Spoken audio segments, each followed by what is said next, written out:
মুর্শিদ আদম নূরের হামদ পাঠ ২।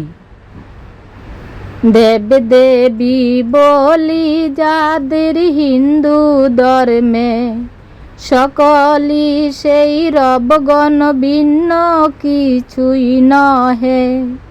মালাইকা বলিয়া যাদের প্রকাশ হয়, ইহাও সেই রবগণ, অন্য কিছুই নয়।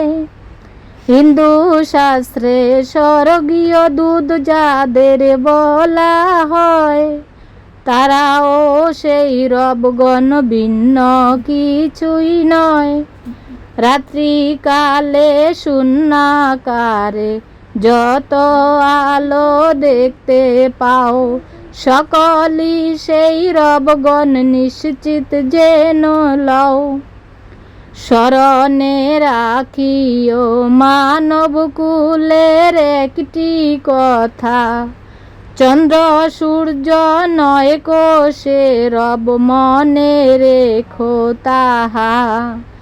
সেই সকল রবগণকে নূরিত ন বলে, ফেরেশতা বলিয়া যাদের দুনিয়ার লোককে জানে।